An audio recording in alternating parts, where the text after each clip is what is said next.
The burning question echoes: what led to this disappointment? Join us as we dissect the match, scrutinize the team's performance, and explore the factors that dashed South Korea's hopes of lifting the coveted cup. In less than a year since hiring former Germany and United States coach Jürgen Klinsmann, South Korea now faces a sudden need to find a replacement.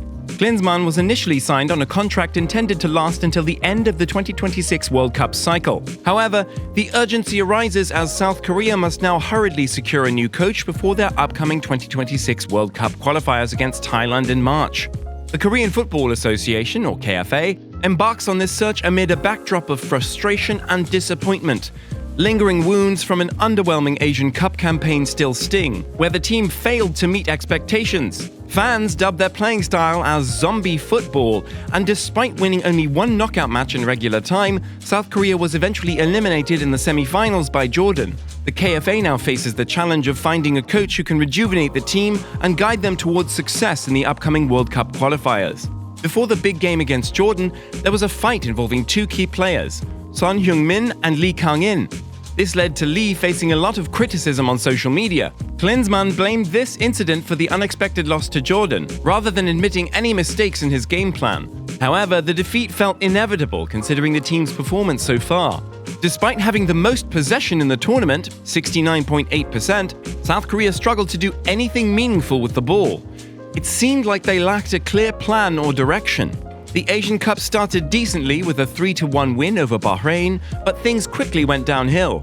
South Korea only managed to score 2 more goals from open play and conceded in all 5 matches, often due to careless mistakes. Commentator Kim Oh-sung summed it up by saying, "Korea was outplayed in all games except the first one against Bahrain. Whether facing a weak or strong team, they relied too much on individual skills without a clear strategy. The team's struggles in the tournament raised concerns about their overall approach and game plan." In their second group game against Jordan, even though South Korea had the ball 66% of the time, they had to settle for a 2-2 draw, relying on an injury-time own goal from Yazan Al-Arab to salvage a point.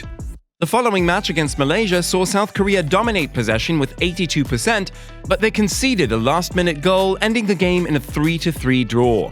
Moving to the round of 16 against Saudi Arabia, South Korea struggled, going almost an hour without a shot on target.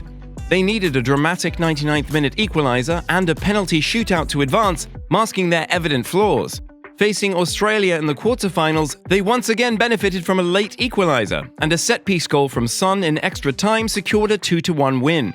However, luck ran out in the semi-finals against Jordan.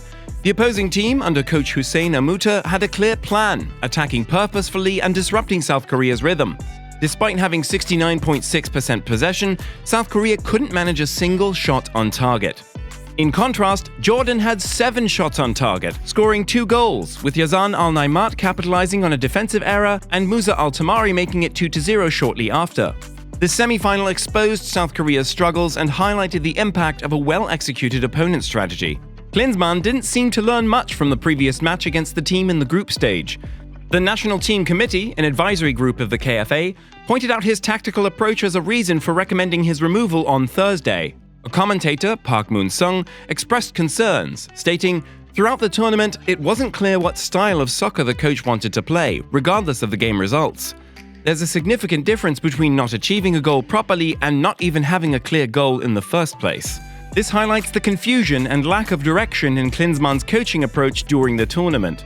It was clear why many influential voices in Korean football were loudly calling for Klinsmann to be fired, putting the KFA in a situation where they almost had to take action, despite the significant costs involved.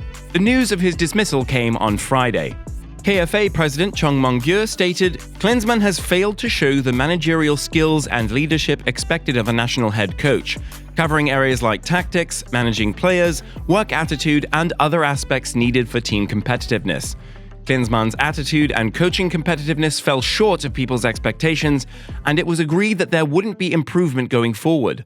Therefore, we've decided to change leadership ahead of the 2026 World Cup qualifying games." Klinsmann wasn't present in Seoul to hear the decision in person. He had already returned to his home in California shortly after the team's elimination.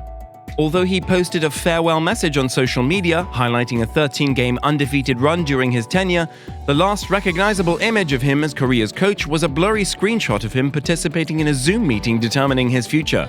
In a symbolic sense, it's almost a perfect summary. Even after the Asian Cup ended and his job was at risk, he spent only a few days in South Korea before leaving again. This decision, despite already facing criticism for spending little time in the country before the Asian Cup, showed a surprising lack of awareness or even arrogance. This action will likely solidify his image in Korea as a work-from-home coach, someone who didn't fully embrace the responsibility and honor that came with his position. Klinsmann, never really popular from the start, will be remembered for his failing to bring out the best in a group widely considered a golden generation, even more talented than the squad that reached the semi-finals of the 2002 World Cup on home soil. This missed opportunity will now be a stain on his reputation, marking the end of a painful 64-year wait for a continental trophy. Son Heung-min's father, Son Woo-jung, made a strong point in an interview a few weeks ago about Korea's chances in the Asian Cup. He expressed, "Korea should not win the Asian Cup. It's not that we can't, but we shouldn't. While we have talented players, as a team, we can't compare to Japan. The entire Korean football community should feel ashamed. In terms of football skills and investments, Korea lags far behind Japan. For the sake of football in Korea, we should not win. Even if we surpass Japan temporarily with empty skills, it's just deceiving ourselves. The fact that we haven't won the Asian Cup in 64 years should be a source of shame, making everyone in the Korean football community reflect on our failures." When asked about saying these things while his son is the national team captain, he replied, "Of course, I'd love if the Korean national team won. But looking at our lack of preparation, winning would just give those in power the excuse to say, the system is working and we don't need to change anything. I'm deeply afraid Korean football may suffer if we win the Asian Cup. Even if we somehow get lucky and win, pretending it wasn't luck but skill would be self-deception. We don't deserve to win, and we shouldn't." This sentiment echoes frustration with the Korean Football Association, or KFA, for not adequately supporting the team, wasting the prime years of some of the best players with poor management and scandals. There's a criticism of the KFA's focus on power and money rather than caring about the sport.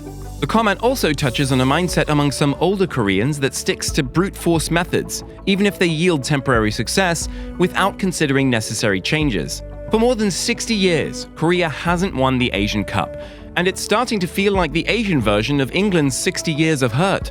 The Football Association, or FA, hasn't done much to improve the situation, often relying on past achievements. In every match, Klinsmann consistently starts with only two midfielders, making the same mistake and only fixing it later with substitutions. This pattern repeats, and it seems like he's not learning from it. The issue is that Korea's midfield struggles in every game because the initial two midfielders are technically weak, easily losing possession. This leaves them vulnerable in defense, leading to conceding goals. Son even drops back to the defenders to get the ball because the midfield is lacking. Klinsmann's substitutions follow the same pattern in every match, taking off a forward for the third midfielder who should have started. Klinsmann doesn't seem to learn from his mistakes, wasting a significant part of the early game before making corrections too late. The players' exceptional skills allowed them to score in the limited time left after Klinsmann addressed his errors with substitutions, securing a spot in the semi-finals. Korea consistently faces domination in the midfield due to leaving it vacant, and Klinsmann repeatedly makes the same substitutions to fix the recurring problem. The team ends up with a front five and a back five, with no one staying in the middle, a persistent issue. Drop your thoughts in the comments below.